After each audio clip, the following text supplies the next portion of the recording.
ವೀಕ್ಷಕರೇ ನಮಸ್ಕಾರ. ಪಕ್ಕದ ಅಫ್ಘಾನಿಸ್ತಾನದಲ್ಲಿ ತಾಲಿಬಾನ್ ಆಡಳಿತವಿದೆ, ತಾಲಿಬಾನ್ ಸರ್ಕಾರವಿದೆ.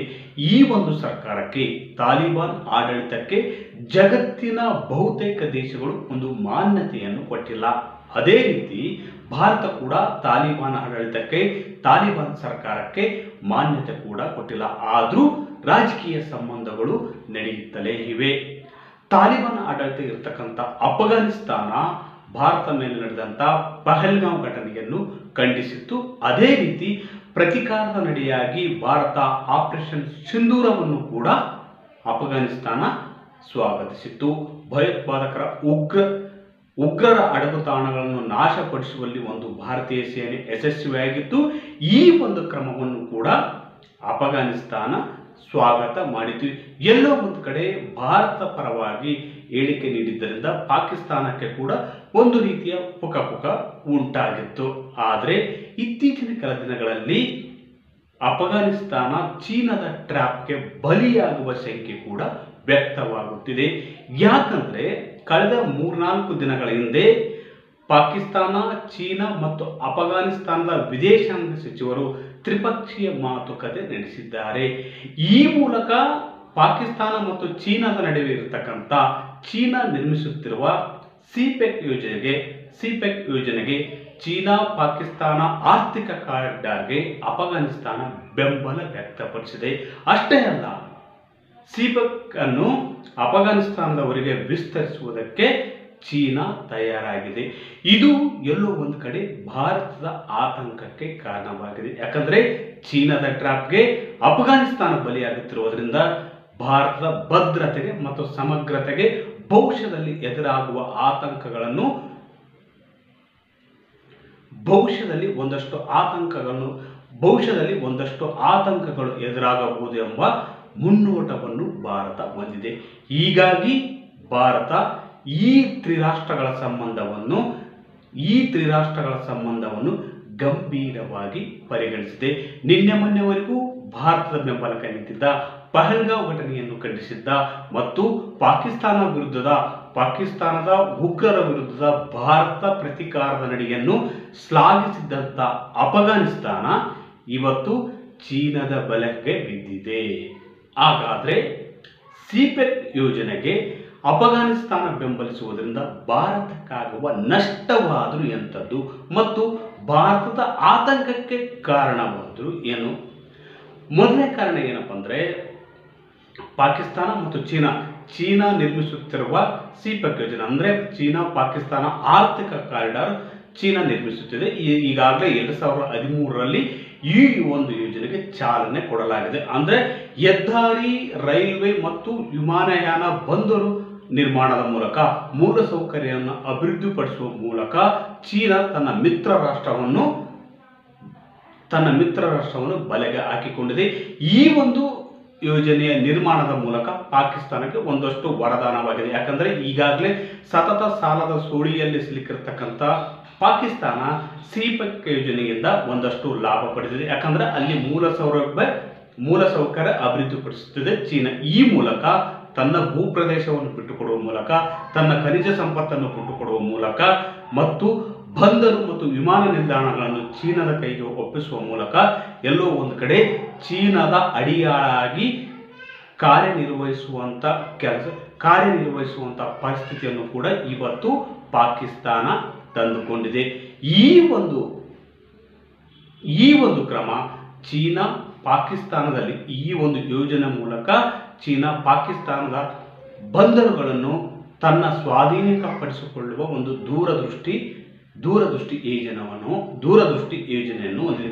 ಇದು ಭಾರತಕ್ಕೆ ಮುಂದಿನ ದಿನಗಳಲ್ಲಿ ಭಾರತ ಭದ್ರತೆಗೆ ಇದು ಅಪಾಯಕಾರಿ ಆಗುವ ಸಾಧ್ಯತೆ ಇರುವುದರಿಂದ ಭಾರತ ಈ ಯೋಜನೆಯನ್ನು, ಶತ್ರು ರಾಷ್ಟ್ರಗಳ ಈ ಯೋಜನೆಯನ್ನು ಬಲವಾಗಿ ವಿರೋಧಿಸುತ್ತದೆ.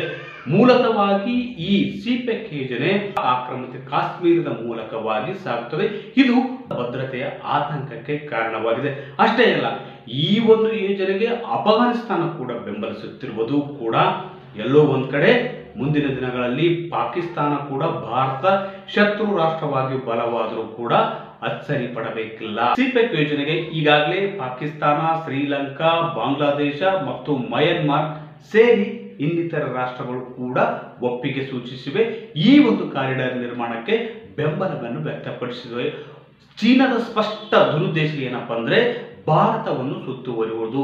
ಭಾರತ ಅಕ್ಕಪಕ್ಕ ಇರತಕ್ಕಂಥ ಮಿತ್ರ ರಾಷ್ಟ್ರಗಳನ್ನು ತನ್ನ ಟ್ರ್ಯಾಪ್ಗೆ ಬೀಳಿಸಿಕೊಳ್ಳುವ ಮೂಲಕ, ಬಲೆಗೆ ಹಾಕಿಕೊಳ್ಳುವ ಮೂಲಕ, ಸಾಲದ ಮೂಲಕ ಬಲೆಗೆ ಹಾಕಿಕೊಳ್ಳುವ ಮೂಲಕ, ಆ ದೇಶಗಳ ಮೂಲ ಸೌಕರ್ಯವನ್ನು ಅಭಿವೃದ್ಧಿಪಡಿಸುವ ಒಂದು ಆಮಿಷವನ್ನು ಒಡ್ಡುವ ಮೂಲಕ ಆ ದೇಶಗಳನ್ನು ಬಲೆಗೆ ಹಾಕಿಕೊಳ್ಳುತ್ತದೆ.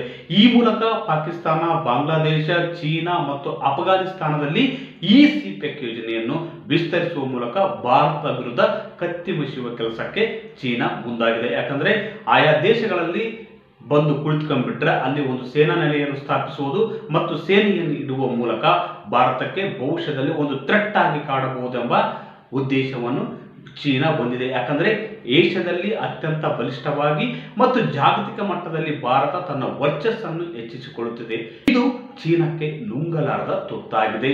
ಭಾರತ ಜಾಗತಿಕ ಮಟ್ಟದಲ್ಲಿ ತನ್ನ ಪ್ರಭಾವವನ್ನು ಹೆಚ್ಚಿಸಿಕೊಳ್ಳುತ್ತಿರುವುದು ಮತ್ತು ಏಷ್ಯಾದಲ್ಲಿ ಪ್ರಭಾವಿಯಾಗಿ ಬಲಿಷ್ಠ ದೇಶವಾಗಿ ಬೆಳೆಯುತ್ತಿರುವುದು ಚೀನಾಕ್ಕೆ ಬೇಕಾಗಿಲ್ಲ. ಹೀಗಾಗಿ ಭಾರತವನ್ನು ಕಟ್ಟಿ ಹಾಕಬೇಕಂದ್ರೆ, ಭಾರತವನ್ನು ಏಷ್ಯಾದಲ್ಲೇ ಕಟ್ಟಿ ಹಾಕಬೇಕಂದ್ರೆ ಅದಕ್ಕೆ ಬಾಹ್ಯವಾಗಿ ಭದ್ರತೆಗೆ ಬೆದರಿಕೆ ಒಡ್ಡುವಂತ ಕೆಲಸ ಚೀನಾ ಮಾಡುತ್ತಿದೆ. ಅದು ಸಿಪೆಕ್ ಯೋಜನೆ ಮೂಲಕ. ಚೀನಾ ಪಾಕಿಸ್ತಾನದಲ್ಲಿ ಸೇನಾ ನೆಲೆಯನ್ನು ಸ್ಥಾಪಿಸುವ ಯೋಜನೆ ಹೊಂದಿದೆ. ಅದೇ ರೀತಿ ಹಿಂದೂ ಮಹಾಸಾಗರದಲ್ಲಿ ತನ್ನ ಸೇನಾ ನೆಲೆಯನ್ನು ಹೊಂದುವ ಮಹತ್ವಾಕಾಂಕ್ಷೆಯನ್ನು ಕೂಡ ಅದು ಹೊಂದಿದೆ. ಶ್ರೀಲಂಕಾದ ಜೊತೆಗೆ ಈಗಾಗಲೇ ಕೆಲವು ಒಪ್ಪಂದಗಳನ್ನು ಮಾಡಿಕೊಂಡು ಅಲ್ಲಿನ ಬಂದರು ನಿರ್ಮಾಣ ಕಾರ್ಯ ಕೂಡ ಕೈಗೊಂಡಿದೆ. ಅದೇ ರೀತಿ ಬಾಂಗ್ಲಾದಲ್ಲಿ ಕೂಡ ತನ್ನ ಬಲವನ್ನು ವಿಸ್ತರಿಸತೊಡಗಿದೆ. ಈಗ ಅಫ್ಘಾನಿಸ್ತಾನವನ್ನು ತನ್ನ ಟ್ರ್ಯಾಪ್ಗೆ ಕೆಡುವ ಮೂಲಕ ಭಾರತವನ್ನು ಇಕ್ಕಟ್ಟಿಗೆ ಸಿಲುಕಿಸುವ ಒಂದು ತಂತ್ರಗಾರಿಕೆ ರೂಪಿಸಿದೆ. ಹಾಗಾದ್ರೆ ಸಿಪೆಕ್ ಯೋಜನೆಗೆ ಬೆಂಬಲಿಸುವುದಕ್ಕೆ ಅಫ್ಘಾನಿಸ್ತಾನ ಅಫ್ಘಾನಿಸ್ತಾನದ ತಾಲಿಬಾನ್ ಆಡಳಿತ ಸಿಪೆಕ್ ಯೋಜನೆಗೆ ಬೆಂಬಲ ವ್ಯಕ್ತಪಡಿಸುತ್ತಿರುವುದಕ್ಕೆ ಪ್ರಮುಖ ಕಾರಣಗಳೇನಪ್ಪ ಅಂದ್ರೆ, ಈ ಯೋಜನೆಗೆ ಬೆಂಬಲ ವ್ಯಕ್ತಪಡಿಸುವುದರಿಂದ ಚೀನಾ ತನ್ನ ದೇಶದವರಿಗೆ ಅಂದ್ರೆ ಅಫ್ಘಾನಿಸ್ತಾನದವರೆಗೆ ಯೋಜನೆಯನ್ನು ವಿಸ್ತರಿಸಿದೆ. ಈ ಮೂಲಕ ಅಫ್ಘಾನಿಸ್ತಾನದಲ್ಲಿ ಮೂಲ ಸೌಕರ್ಯ ಒಂದಷ್ಟು ಅಭಿವೃದ್ಧಿ ಕಾಣಲಿದೆ. ಈ ಮೂಲಕ ಆಡಳಿತವನ್ನು ಕೂಡ ಒಂದಷ್ಟು ಸುಗಮವಾಗಿ ನಡೆಸುವುದಕ್ಕೆ ಆರ್ಥಿಕ ಅನುದಾನ ಕೂಡ ನೀಡಲಿದೆ. ಇಂತಹ ಒಂದು ಆಮಿಷಕ್ಕೆ ಬಿದ್ದಂತ ಅಫ್ಘಾನಿಸ್ತಾನ ಸಿಪೆಕ್ ಅಂದ್ರೆ ಚೀನಾ ಪಾಕಿಸ್ತಾನ ಆರ್ಥಿಕ ಕಾರಿಡಾರ್ಗೆ ಬೆಂಬಲ ಸೂಚಿಸಿದೆ. ಆದರೆ ಚೀನಾದ ಕುತ್ಸಿಕ ಬುದ್ಧಿ ಮಾತ್ರ ಅಫ್ಘಾನಿಸ್ತಾನಕ್ಕೆ ಅರ್ಥವಾಗಿಲ್ಲ. ಯಾಕಂದ್ರೆ ಚೀನಾ ತನ್ನ ಪಶ್ಚಿಮ ಭಾಗದಲ್ಲಿ ವ್ಯಾಪಾರ ವಹಿವಾಟು ಹೆಚ್ಚಿಸಿಕೊಳ್ಳಲು, ಅದೇ ರೀತಿ ಅಫ್ಘಾನಿಸ್ತಾನದ ಮೂಲಕ ಮಧ್ಯ ಏಷ್ಯಾದ ದೇಶಗಳೊಂದಿಗೆ ತನ್ನ ವ್ಯಾಪಾರ ವಹಿವಾಟನ್ನು ಹೆಚ್ಚಿಸಿಕೊಳ್ಳುವ ನಿಟ್ಟಿನಲ್ಲಿ ಅಫ್ಘಾನಿಸ್ತಾನದ ಜೊತೆ ಈ ಒಂದು ನಂಟಸ್ತಿಕೆ ಬೆಳೆಸುತ್ತಿದೆ. ಅಷ್ಟೇ ಅಲ್ಲ, ಮುಂದಿನ ದಿನಗಳಲ್ಲಿ ಕೂಡ ಅಫ್ಘಾನಿಸ್ತಾನಕ್ಕೆ ಸಾಲ ಮತ್ತು ಇನ್ನಿತರ ಸಹಾಯ ಮಾಡಿಕೊಳ್ಳುವ ಮೂಲಕ ಆ ದೇಶವನ್ನು ಅರಾಜಕತೆಗೆ ತಳ್ಳುವುದು, ತನ್ನ ಕೈಗೊಂಬೆ ನೇತೃತ್ವದ ಸರ್ಕಾರವನ್ನು ರಚಿಸುವುದು, ಈ ಮೂಲಕ ಆ ದೇಶವನ್ನು ಸ್ವಾಹ ಮಾಡುವ ಒಂದು ದೂರದೃಷ್ಟಿಯನ್ನು ಚೀನಾ ಯಾವಾಗಲೂ ಹೊಂದಿದೆ. ಹೀಗಾಗಿ ಏಷ್ಯಾದಲ್ಲಿ ಭಾರತವನ್ನು ಕಟ್ಟಿ ಹಾಕುವುದು ಮತ್ತು ಭಾರತದ ಸುತ್ತಮುತ್ತ ಇರತಕ್ಕಂಥ ದೇಶಗಳನ್ನು ತನ್ನ ಟ್ರ್ಯಾಪ್ಗೆ ಕೆಡವಿಕೊಳ್ಳುವ ಮೂಲಕ ಆಯಾ ದೇಶಗಳಲ್ಲಿ ಅಸ್ಥಿರತೆಯನ್ನು ಉಂಟು ಮಾಡುವ ಒಂದು ತಂತ್ರಗಾರಿಕೆ ಕೂಡ ಚೀನಾ ಹೊಂದಿದೆ. ಒಟ್ಟಾರೆಯಾಗಿ ಅಫ್ಘಾನಿಸ್ತಾನ ಸಿಪೆಕ್ ಯೋಜನೆಗೆ ಬೆಂಬಲ ವ್ಯಕ್ತಪಡಿಸುವ ಮೂಲಕ ಮಹಾ ದೊಡ್ಡ ತಪ್ಪನ್ನೇ ಮಾಡಿದೆ ಅಂತ ಹೇಳ್ಬೋದು. ಯಾಕಂದ್ರೆ ಇಲ್ಲಿವರೆಗೂ ಭಾರತ ಅಫ್ಘಾನ್ ಆಡಳಿತಕ್ಕೆ ಅಂದ್ರೆ ತಾಲಿಬಾನ್ ಸರ್ಕಾರಕ್ಕೆ ಮಾನ್ಯತೆ ನೀಡದಿದ್ರು ಕೂಡ ರಾಜಕೀಯ ಸಂಬಂಧಗಳನ್ನು ಮುಂದುವರಿಸಿತ್ತು ಮತ್ತು ಮಾನವೀಯ ನೆಲೆಯಲ್ಲಿ ಒಂದಷ್ಟು ಉಪಕ್ರಮಗಳನ್ನು ಅಂದ್ರೆ ಪರಿಹಾರ ನೀಡುವ ನಿಟ್ಟಿನಲ್ಲಿ ಸಾಮಗ್ರಿಗಳನ್ನು ಪೂರೈಸುವುದು, ಔಷಧಿಗಳನ್ನು ಪೂರೈಸುವುದು ಮತ್ತು ಅಣೆಕಟ್ಟು ಸಂಸತ್ತಂತೂ ನಿರ್ಮಿಸಿಕೊಟ್ಟಿದೆ ಭಾರತ. ಈ ನಿಟ್ಟಿನಲ್ಲಿ ಮಾನವೀಯ ನೆಲೆಯ ದೃಷ್ಟಿಯಲ್ಲಿ ಭಾರತ ಮಹದೋಪಕಾರವನ್ನು ಅಫ್ಘಾನಿಸ್ತಾನಕ್ಕೆ ಮಾಡಿದೆ. ಆದರೆ ಇತ್ತೀಚಿನ ದಿನಗಳ ಅಂದ್ರೆ ಈ ಒಂದು ವಾರದಲ್ಲಿ ಪಾಕಿಸ್ತಾನ, ಅಫ್ಘಾನಿಸ್ತಾನ ಮತ್ತು ಚೀನಾದ ವಿದೇಶಾಂಗ ಸಚಿವರು ಒಂದು ತ್ರಿಪಕ್ಷೀಯ ಮಾತುಕತೆ ನಡೆಸಿ, ತ್ರಿಪಕ್ಷೀಯ ಸಭೆಯನ್ನು ನಡೆಸಿ ಅಫ್ಘಾನಿಸ್ತಾನವನ್ನು ಟ್ರ್ಯಾಪ್ಗೆ ಕೆಡುವಲ್ಲಿ ಯಶಸ್ವಿಯಾಗಿವೆ. ಒಟ್ಟಾರೆಯಾಗಿ ಸಿಪೆಕ್ ಯೋಜನೆಗೆ ಅಫ್ಘಾನಿಸ್ತಾನ ಬೆಂಬಲಿಸುವ ಮೂಲಕ ತಾನೇ ಕೆಟ್ಟಕ್ಕೆ ಬಿದ್ದಿರುವುದಂತೂ ಸ್ಪಷ್ಟ. ವೀಕ್ಷಕರಿಗೆ ಈ ಮಾಹಿತಿ ನಿಮಗೆ ಇಷ್ಟವಾದಲ್ಲಿ ವಿಡಿಯೋ ಶೇರ್ ಮಾಡಿ, ಲೈಕ್ ಮಾಡಿ, ಕಮೆಂಟ್ ಮಾಡಿ.